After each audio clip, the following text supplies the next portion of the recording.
väravat, mis neile sellel hooajal löödud on, kõik on tulnud siis Flora vasakkaitse poole pealt, kas siis läbi tsenderduse või on sealt ise löögini jõutud või siis sealt teenitud nurgalöögi läbi. Aga palju vendi mängu vahepeal, nii et... Ja peakohtunik Kevin Kaivaja andis avavile, juba Kapper otsib karistusalasse, äkki siit tekib esimene võimalus ka, ei teki. No Veensalu võib-olla jäi natukene palliga aeglaseks, oleks ehk kiiremini saanud. Vanade kamraadide vastu mängitakse. Ja Kevin Aal on ka päris pikalt ju. Ja täpselt, aga Vallik karistusalas lööb ka peale, aga... Ei, see oli esimene päris hea võimalus juba. Ja tuleb kõrgelt ja tuleb jätka, pall on lahti! Juba Sapinen lidub, juba on ka Kalimullin olemas, Kalimullin läheb. Jõuab karistusalasse ka, kukub, seal nõutakse ka midagi. Kalju poolel, ma arvan, Rommi sihti võib pidada veel noormängijaks. Eksimuse, Grünwald on väravast väljas, värav on tühi, Vallik palliga ei ole võimalik lüüa peale. Kapper ja kaotab. Oi, milline ärev hetk see oli. Aga vaatame, mis siit välja võlutakse, kerkitakse kõrgele, sai seal Teeveli pea vahele, aga Veensalu läheb seda andma, mängitakse kiirelt lahti, Pajo. Tõste karistusalasse, jätka. Igaks juhuks abiks. Kõrge kaarega tuleb. Jätk värava ette, Alliku ei saa kätte. Kalimullin jätkab. Ja pall ikka Flora käes, Mihhailov. Tõste taha posti, Zenjov kerkib ja kõrgelt jälle sinna tagumisse tsooni. Jätk värava ette, Kolobõvil võimalus ja hoopis mängib ette Sapinenile, kes 26. minutil viib Flora 1-0 juhtima. Rauno Sapineni 210. mäng Premium-liigas ja 125. värav selle hooaja 6. Ehk siis Karel Eermeega on väravaküttide edetabeli esikohta jagamas. Sükse ilmega, et ikkagi tsenderdab. Kukutakse ka, mäng jätkub. Pajo palliga. Veensalult järgmine tõste ja pole üldse paha, tõste välja, jätkab peaga, aga maandub see värava katusel. Rocco Mõtt, Vapruse kogukonna juht, kunagi rääkis, et tema aegadel kunagi oli siukene särk isegi, siuke triibuline. Ja tema jooksis vist sellega täna ka siin ringi, aga mis ma mõtlesin, Kalimullin, pall oli korraks vaba, Alliku, Sapinen kannaga, hoppa, millise... Aga suur seis. Ai. Teagi, kas tahtis, et Pajo läheks tast natukene kaugemale, aga juba pall karistus alas ja milline tõrje Nõmmelt. Villot tõi mängijast maha ja uus tenderdus juba. Teravamat võit oli see. Uuesti pall karistus alas, Tõugjas üritas jätkata, pall jälle Flora käes. Tõste karistusalasse väga kõrgelt, aga väga täpselt Zenjovi jala peale ja tuleb. Flora teine värav ja Erko Jonne Tõugjas värava lööjaks ja Rauno Sapineni järel siis Flora paremuselt teine värava lööja 4 tabamusega juba. On see tema 72. Premium-liiga mängija 6. värav ehk väga edukas hooaeg väravate mõttes, kui 6 väravast 4 on siis sel hooajal löödud. Aga ikkagi sööt ettepoole, Kalimullin palliga, äkki tekib siit midagi, kiiresti käivad need jalad, aga tekib äkki siit ka veel midagi, pusib, aga Nõmm! Oi, Nõmm hoiab jätkuvalt Vaprust kuidagigi elus. Teeb rahul, taga on ju hetkel veel 0. Jah, aga nurgalöök. Välja kerivalt, Grünwald väljas. Rusikaga lõi palli eemale. Kõva võitlus ja Vallikust. On ka Vaprus on ikka palli vallata natuke aega ja leitakse äärelt ka ilusti. Vaprusele meeldib palliga mängida.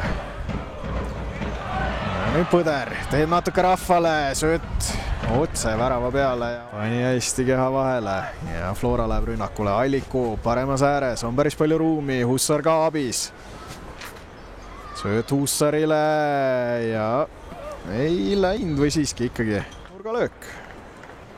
Mihhailov annab sisse kerivalt, kõrgelt tuleb ja jätka, aga otse Golubovile. Ja Vaprus ikka ei saa üldse välja enda sealt. Sapinen. Ja ikkagi jääb pall Florale. Hussari tõste, Kalimullin üksinda ja Maksim Kalimullin 70. minutil lööb Flora 3. Ja tundub, et vist sellega ikkagi on enam-vähem see mäng tehtud ja opa, siin võib tantsu lüüa küll. Ja Kalimullini jaoks siis selle hooaja 4. värav. 28. mäng Premium liigas, 7. värav. Ja võib-olla ehk üks kõige lihtsamatest. Ja tundub, et Vaprus teeb siis need uuma. Siis tuleb ikkagi Vapruse fänne kiita välja. Tuleb nüüd löök küljevõrku. Number sellise ilma kohta ja... No nüüd tegelikult ju on ainult jalgpall, mida Pärnu publikul nautida. Korvpallitiim, oi, siin oli Flora. Ja tõusevad ajutiselt Paide linnameeskonna ette teiseks. Ja selline see mäng oli. Kaivoja andis lõpuvile, nagu mainitud. Flora 3, Vaprus 0. See on Nikita Kalmikov täna 3-0 võit Pärnu Vaprus üle. Kui oluline see võit teie jaoks oli? No minu jaoks ja tiimi jaoks oli väga oluline võit. Püsime taga 0 ja oli väga hea mäng. Kuidas enda esituse kokku võtad? 65 minutit olid väljakul, hoidsid taga 0. Väga, minu hinnangul said väga hästi hakkama. Ei, no jaa, oli raske, aga jaa, saime püsima ja minu poolt nagu tegin maksimum. Kui tähtis see üldse oli, et sa täna algkoosseisus alustasid? See oli sinu Flora ajastu algkoosseisu debüüt? Jah, oli raske, aga tegin oma tööd ja kõik läks nagu hästi, 3-0, taga 0, et jah.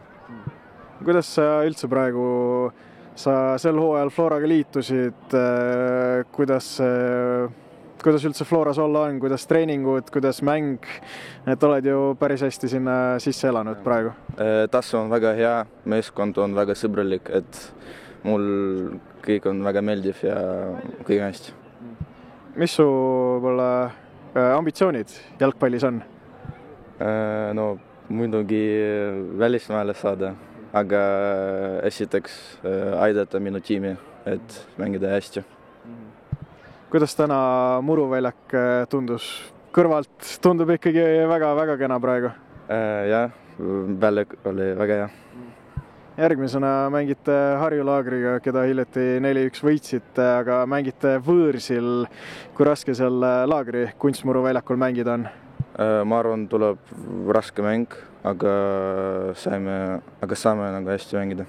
Magnus täna 0-3 kaotus Flora vastu, ikkagi see meepotike, millest Aiko Orgla mängu eel rääkis, läheb Tallinnasse. Kuidas siis täna niimoodi? Jah, tere kõigepealt. Jah, ma ei tea, mis Aiko Orgla räägib mingist meepotist iga kord, et jah, said oma meepoti kätte, 3 punkti neile. Ise olime natuke, ütleks, et just kasti kaitsmises olime kuidagi sellised pehmekesed ja sealt sellised ebamäärased äravad, sellised ära hoitavad tähelikud, et kahju natuke, jah. No tegelikult avapoole lõpus ju Floral oli päris palju häid võimalusi ka, et 3-0 eduseisus riietusruumi minna. Ikkagi jäi seal mängu lõpus mulje, et see Flora 3. oli liiast, et see lõi teid ikkagi rivist välja.